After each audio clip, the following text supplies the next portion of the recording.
Hello everyone, आप सभी का स्वागत है अपने चैनल देसी टेक एड में। तो हमने पिछली वीडियो में इंटेलिजे आइडिया कोड एडिटर में अपना पहला कॉटलिन कोड लिखना सीखा और अपने स्क्रीन पर किसी भी टेक्स्ट को प्रिंट करना भी सीखा। बट प्रोग्रामिंग में सिर्फ हमें टेक्स्ट को ही अपनी स्क्रीन में प्रिंट करना नहीं होता, बल्कि हमें कई सारे डिफरेंट डेटा का भी यूज़ करना पड़ता है। तो चलिए हम इस वीडियो में डेटा के बारे में और उसको हैंडल करने के डिफरेंट मेथड्स के बारे में जानते हैं। तो यहाँ पर आपके सामने जितने भी अरिथमेटिक स्टेटमेंट लिखे हैं, इनमें से सारे नंबर्स को हम डेटा कहेंगे और हम अरिथमेटिक ऑपरेटर्स यानी प्लस, माइनस, इनटू, डिवाइड का यूज़ करके अपने डेटा पर रिक्वायर्ड ऑपरेशन परफॉर्म कर रहे हैं। बट प्रोग्रामिंग वर्ल्ड में हम अपने डेटा को डायरेक्टली यूज़ नहीं करते, बल्कि उसे हम किसी वेरिएबल में स्टोर करते हैं और फिर उन वेरिएबल्स का यूज़ करके हम अपना रिक्वायर्ड ऑपरेशन परफॉर्म करते हैं। तो जल्दी से समझते हैं कि वेरिएबल्स क्या होते हैं। सिंपल भाषा में कहें तो वेरिएबल्स हमें हमारे डेटा को स्टोर करने में हेल्प करता है। आप वेरिएबल्स को किसी कंटेनर या बॉक्स से भी कंपेयर कर सकते हैं। सिर्फ शर्त ये है कि हम इन कंटेनर्स में अपना डेटा रखेंगे और हमारा डेटा किसी भी डेटा टाइप का हो सकता है।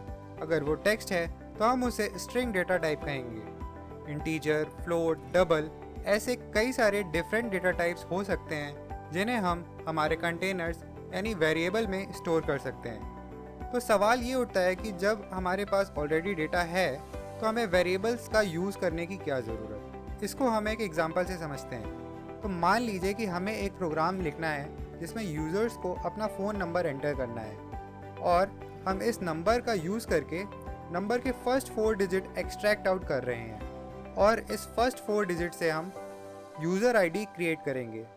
पर इसमें एक बहुत बड़ी प्रॉब्लम है और प्रॉब्लम ये है कि प्रोग्राम लिखते वक्त हमें यूज़र का फ़ोन नंबर नहीं पता।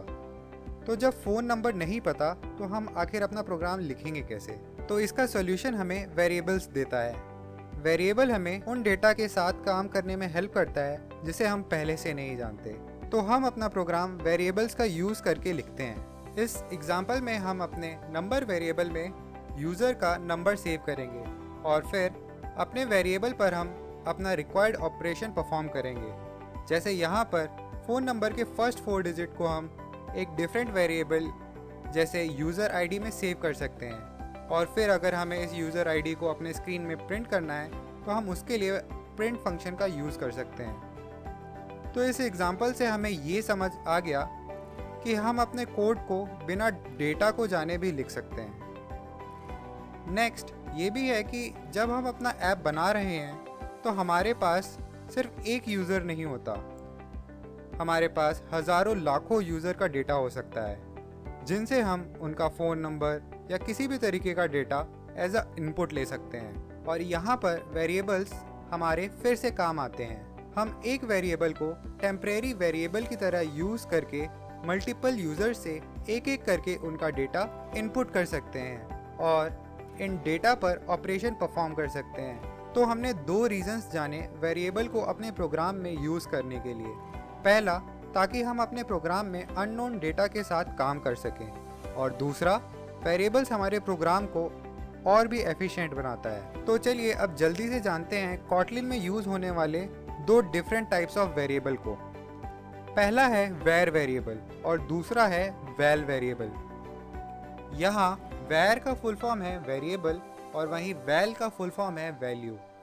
वैर और वैल ये दोनों ही कीवर्ड्स हैं, तो ये हमारे कंपाइलर को स्पेशल मीनिंग प्रोवाइड करते हैं। वैर हमारा म्यूटेबल डेटा स्टोर करता है और वहीं वैल इम्यूटेबल डेटा। म्यूटेबल से हमारा ये मतलब है कि हम अपने वेरिएबल की वैल्यू अपने प्रोग्राम में चेंज या रीअसाइन कर सकते हैं और वहीं वैल के इम्यूटेबल होने के कारण हम एक बार वैल वेरिएबल को इनिशियलाइज करने के बाद अपने एक प्रोग्राम में उसकी वैल्यू को हम चेंज नहीं कर सकते। हमने कुछ देर पहले ही बात की थी कि हम वेरिएबल्स को एज अ टेम्परेरी स्टोरेज की तरह यूज़ करके उसकी वैल्यू को रीअसाइन कर सकते हैं। तो सवाल ये उठता है कि हमें ऐसे वेरिएबल की क्या ज़रूरत जिसकी वैल्यू हम पूरे प्रोग्राम में चेंज ही नहीं कर सकते। तो इसका आंसर सिंपल सा है। कई बार जब हम कोई लंबा कोड लिखते हैं तो अपने कोड की कॉम्प्लेक्सिटी को डिक्रीज करने के लिए, अपने कोड को और सेफ और क्लीन बनाने के लिए हम वैल वेरिएबल का यूज़ करते हैं और जिनका यूज़ हम अपनी आने वाली वीडियोज़ में करेंगे। तो इतना ही था इस वीडियो के लिए। अगर आपको ये वीडियो अच्छी लगी हो तो इसे लाइक, शेयर और सब्सक्राइब करना ना भूलें।